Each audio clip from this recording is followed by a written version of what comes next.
माहम बाजी मुझे बचा ले, ये कह रही है माहम बाजी एक मुझे कह रही है बचा ले, हैं एक बंदा। बिस्मिल्लाहिर्रहमानिर्रहीम, अस्सलाम वालेकुम ख़वातीन व हज़रात।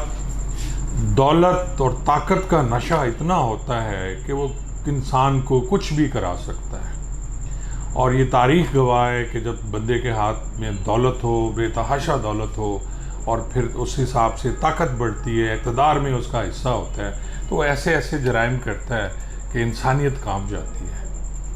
एक ऐसा ही वक़ूआ हुआ है जी फैसलाबाद में।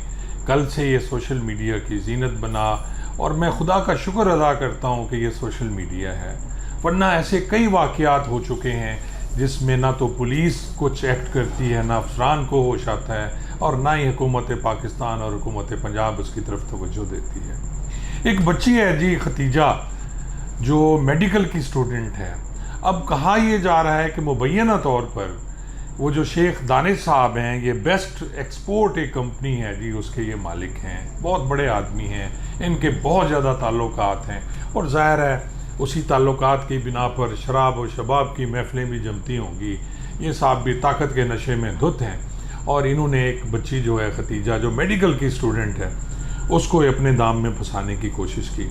अब असल कहानी का डेफिनेटली पता नहीं है, क्योंकि मैंने दोनों साइड्स को नहीं सुना।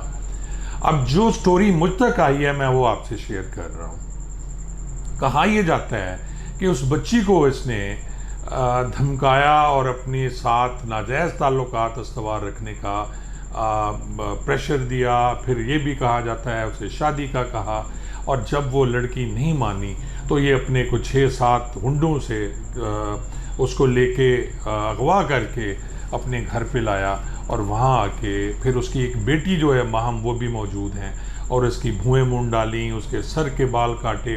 और सबसे इबरतनाक चीज़ जो ये मैं वीडियो जो मेरे बैक पे चल रही है उसमें देखें कि वो माहम नाम की खातून अपने कीमती जूते हैं, जो मुख्तलिफ ब्रांड्स के जूते हैं, उनको ज़बान से चाटने का, और वो बच्ची ज़बान से चाट रही है उन जूतों को और उफ नहीं कर रही है।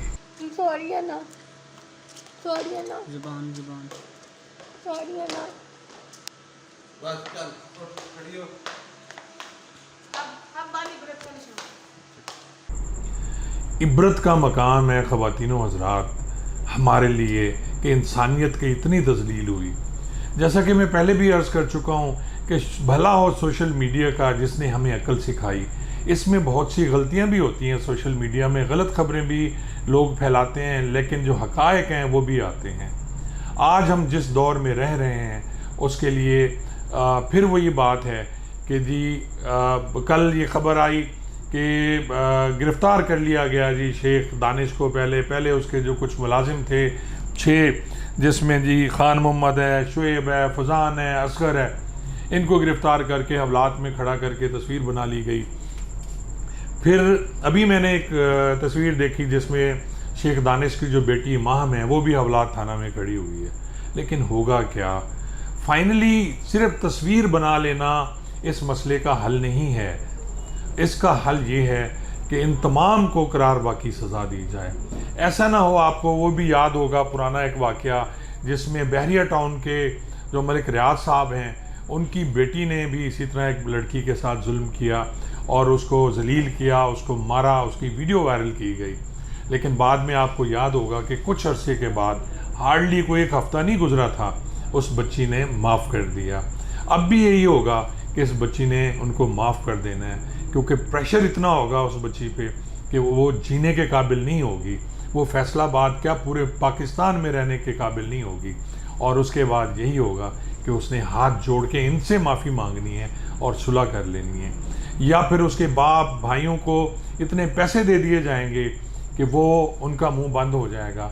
और वो बच्ची की तज़लील जो हुई, मेडिकल कॉलेज की स्टूडेंट जिसने डॉक्टर बनना है, जिसने ये अहद किया होगा कि मैंने इंसानियत की खिदमत करनी है, और आज आप देख लें कि उसी बच्ची से जो तज़लील उसकी हुई है, और इंसानियत की मैं समझता हूँ उस बच्ची की तज़लील नहीं है, ये 22 करोड़ आवाम की बच्चियों की तज़लील है कि इस टाइप के लोग जो शेख दानिश जैसे लोग हैं वो किस तरह अपनी हवस पूरी करने के लिए कैसे कैसे जाल बिछाते हैं। और ये भी एक ख़बर थी कि उसके घर से रेड के दौरान 50 बोतलें आला शराब की बरामद हुई, स्कॉच की, और फिर उसको असला भी मिला। और इस टाइप के जो लोग हैं ये हैवान हैं। मैं ये समझता हूँ और मेरी अरबाब इख्तियार से ये गुजारिश है कि इन लोगों को करार वाकई सज़ा दी जाए। और अदलिया से भी गुजारिश है, मेरी चीफ जस्टिस साहब से भी गुजारिश है कि इस पे सुओ मोटो लें और इनको सज़ा दें, ताकि ये बाद में सुलह के चक्कर में इनकी माफ़ी तलाफ़ी ना हो जाए। शुक्रिया।